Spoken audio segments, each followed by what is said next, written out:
नमस्कार बच्चों, कैसे हो आप लोग? अच्छे हो ना? अभी तो वेकेशन भी मिल गया, छोटा सा स्मॉल सा, है ना? छोटा छोटा वेकेशन मिला, बहुत मस्ती हो गई। अब जो है हम रिवीजन करेंगे, है ना? क्योंकि हमारे एग्ज़ाम्स होंगे ना टर्म 2 के, तो हमें उसके लिए बहुत सारा रिवीजन करना है। चलो, सबसे अभी हमारा ग्रामर का व्याकरण का रिवीजन चल रहा था। अभ्यास पत्र 4 तक तो हमने रिवीजन कर लिया था वेकेशन के पहले। अब जो है हम अभ्यास पत्र 5 बस बचा है, उसका रिवीजन करेंगे। देखो, अभ्यास पत्र 5 में क्या क्या दिया है। पहला दिया है आपका समानार्थी, विलोम, चित्रवर्णन और कहानी पठन। इतनी चीज़ें हैं, ठीक है? तो सबसे पहले हम इन सब चीज़ों का थोड़ा थोड़ा रिवीजन करेंगे, उसके बाद हम अभ्यास पत्र 5 करेंगे। ओके, तो चलो सबसे पहले हम लेंगे समानार्थी। देखो, समानार्थी मीन्स एक जैसे अर्थ वाले शब्द समानार्थी, जिसके अर्थ समान हों। देखो यहाँ क्या दिया है, जो तुम बोलो वो मैं बोलूं, उपवन कह दो या फिर बाग, दोनों ही हैं नाम अलग, लेकिन होती एक की बात। उपवन कहो, बाग कहो, बागीचा कहो, ये सारे जो हैं एक ही नाम है। उपवन कह दिया हमने, बाग कह दिया, बागीचा कह दिया, तो ये सब एक ही नाम होते हैं, सबके अर्थ एक ही होते हैं। देखो, हम बहुत सी चीज़ों को एक से अधिक नामों से बुलाते हैं। जैसे पानी, पानी को हम पानी भी कहते हैं और जल भी कहते हैं। पानी को क्या कहते हैं? पानी और जल। उसके बाद हमारा है घर। घर को हम क्या कहते हैं? घर, गृह, घर, गृह। बादल को हम क्या कहते हैं? बादल और मेघ। ये चीज़ें आप ध्यान से देखना। जो है, हम जितना भी रिवीजन करा रहे हैं आपको अच्छे से प्रैक्टिस करनी है, अदरवाइज आपके मार्क्स सब कम आएंगे। अगर हमने स्कूल में एग्ज़ाम लिया तो मार्क्स कम आएंगे। सबको सेकंड में जाना है ना, तो इसलिए हमें अच्छे से रिवीजन करना पड़ेगा। तो पानी का जल, घर का गृह, घर का क्या होगा? गृह, पानी का जल, घर का गृह, बादल का मेघ, बारिश का वर्षा, आँख का नयन, नाव का नौका। ये हो गए हमारे समानार्थी शब्द। फिर और है चांद का चंदा, पेड़ का वृक्ष, पक्षी का पंछी। ठीक है, ये सारे नाम दो हैं, पर एक ही चीज़ को हम दो नामों से बुलाते हैं। इसका परिभाषा क्या है, डेफिनेशन? एक जैसे अर्थ वाले शब्दों को हम समानार्थी शब्द कहते हैं, जिनके एक जैसे अर्थ हो। जैसे पेड़ कहो या वृक्ष कहो, वो यही कहलाएगा। जो यहाँ चित्र दिया है, इसको हम पेड़ भी कह सकते हैं, वृक्ष भी कह सकते हैं, वट भी कह सकते हैं, पक्षी है, पंछी है, ठीक है। उसके बाद चांद को चंदा, मयंक, शशि, शशांक, बहुत सारे नामों से हम जानते हैं। ठीक है, अभी तो फिलहाल आप चांद का चंदा ही जानिए, फिर बड़े होंगे तो हम आगे बढ़ेंगे। ओके, तो ये हो गया हमारा समानार्थी शब्द। अब हमारा है उल्टे अर्थ वाले शब्द। क्या है? उल्टे अर्थ वाले शब्द, यानी विलोम शब्द। तू पूरब और मैं पश्चिम, तू उत्तर और मैं दक्षिण, तेरा मेरा ना कोई मेल, यह है विलोम शब्द का खेल। विलोम शब्द उल्टा अर्थ जो बताए, विपरीत बताए। जब दो शब्दों का अर्थ एक दूसरे से उल्टा हो तो उन्हें उल्टे अर्थ वाले या विलोम शब्द कहते हैं। ठीक है, पर जैसे ठंडा, ठंडा का उल्टा गरम। ठंडा, आइसक्रीम ठंडी होती है, चाय क्या होता है? गरम होता है। यहाँ देखो दिन, यहाँ रात। दिन को सूरज निकलता है, रात को चांद निकलता है। हंसना का उल्टा रोना। ये बच्चा हंस रहा है, वो बच्चा रो रहा है। अंदर का बाहर। यहाँ देखो, चूहा अंदर है, बिल्ली बाहर है। फिर ऊपर का नीचे। ये लड़का जो है वो ऊपर है सीढ़ियों के, और ये लड़का सीढ़ियों के नीचे है। आना जाना, ये आपकी तरफ आ रहा है और ये जा रहा है। सोना जागना, ये सोया है वो जाग रहा है। मीठा यानी चीनी मीठी होती है। करेला कैसा होता है? कड़वा होता है। करेला कैसा होता है? कड़वा। फिर हमने क्या जाना? वे शब्द जिनका अर्थ एक दूसरे से उल्टा हो उन्हें उल्टे अर्थ वाले या विलोम शब्द कहते हैं, अपोजिट वर्ड्स। फिर है हमारा चित्र वर्णन।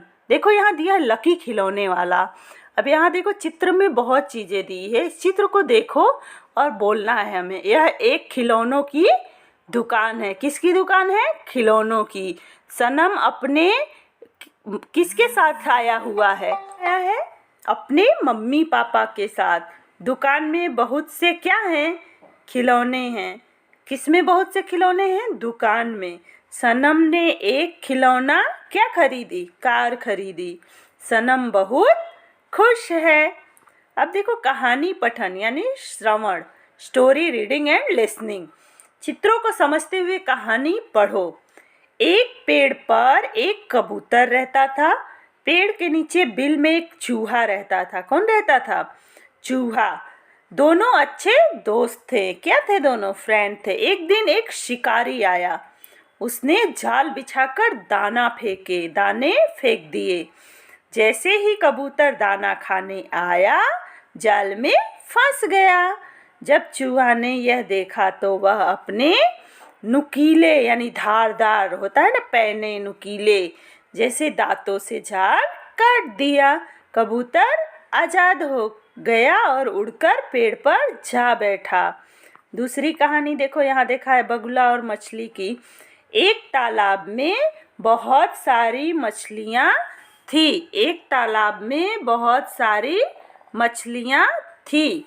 उसी तालाब में एक बगुला भी रहता था। कौन रहता था? बगुला। उसी तालाब में एक बगुला रहता था। बगुला बहुत चालाक था। वह मछलियों से कहता था कि वह उनका दोस्त है। बगुला जो था वो बहुत चालाक था और मछलियों से क्या कहता था? कि वो उसका फ्रेंड है। पर उसका मन मछलियाँ खाने को करता था, पर वो मछलियों को खाना चाहता था। एक दिन उसने मछलियों से कहा कि इस तालाब का पानी सूखने वाला है, मैं तुम सबको एक एक करके दूसरी नदी में ले जाऊंगा। इसी बहाने वह एक मछली ले गया और दूर जाकर उसको खा गया। मछलियों को जब यह पता चला तो उन्होंने बगुले से अपना नाता तोड़ लिया, क्योंकि धोखेबाजों से कोई रिश्ता रखेगा। अब देखो, अब हमारा आया अभ्यास पत्र 5। अभ्यास पत्र 5 में मैं आपको बता चुकी हूँ पहले कि यहाँ हमें हिंदी में नाम लिखना है। 4 तक बहुत से लोगों ने बहुत अच्छा वर्क किया है, वेरी गुड वर्क। बट कुछ लोगों ने थोड़ा गंदा किया है, कोई बात नहीं, आप प्रैक्टिस करेंगे तो अच्छा लिखने लगेंगे। कक्षा प्रथम, तिथि मतलब डेट। अब देखो 1 से 5 संख्या वाले चित्रों के नाम लिखो, उनके समानार्थी शब्द भी लिखो। अब देखो यहाँ 1 से 5 तक बोला है। 1 नंबर पे पेड़ है। यहाँ जो दिया है 1 नंबर, यहाँ 1 नंबर दिया है ना, यहाँ 1 नंबर पे पेड़ है।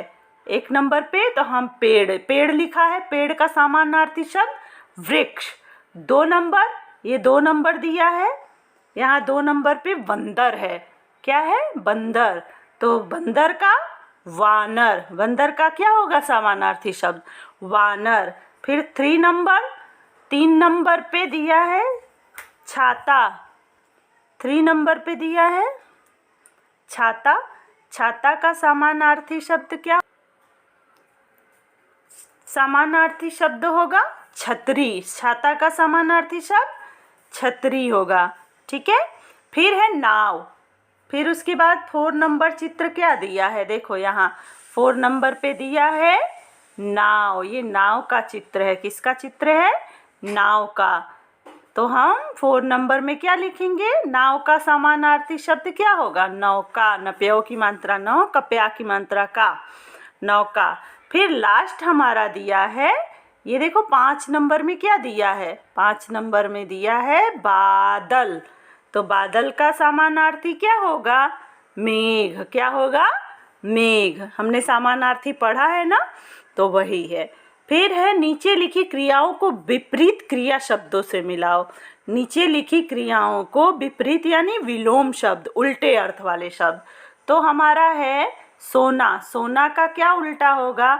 जागना। उठना का बैठना। लेना का देना। हंसना का रोना। फिर आना का जाना। ये हो गए हमारे विपरीत क्रियाओं के विपरीत शब्द। ठीक है। फिर है चित्रों और गिनती की सहायता से नीचे दी गई कहानी पढ़ो और खाली स्थान में सही शब्द लिखो।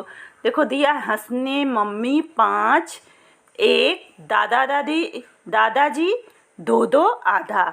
देखो दिया है, ये कहानी भी है और इसमें गिनती भी शामिल है। ठीक है। राजू और बीजू 2 भाई थे। कितने भाई थे? 2 भाई। तो एक दिन उनके दादाजी 5 रसगुल्ले लाए। देखो यहाँ अंकों में भी दिया है 1 यानी 1, 5 रसगुल्ले लाए। राजू बीजू ने 2 यहाँ 2 दिए, 2 रसगुल्ले खा लिए। 1 रसगुल्ला बच गया। उनकी मम्मी ने दोनों भाइयों को आधा आधा रसगुल्ला बांट दिया। दोनों भाई हंसने लगे। दोनों भाई क्या करने लगे? हंसने लगे। तो देखो ये कहानी भी हो गई और गिनती भी हो गई कि राजू बीजू 2 भाई थे। एक दिन उनके दादाजी 5 रसगुल्ले लाए। राजू बीजू ने 2 रसगुल्ले खा लिए। 1 रसगुल्ला बच गया तो उनकी मम्मी ने दोनों भाइयों को आधा आधा रसगुल्ला बांट दिया।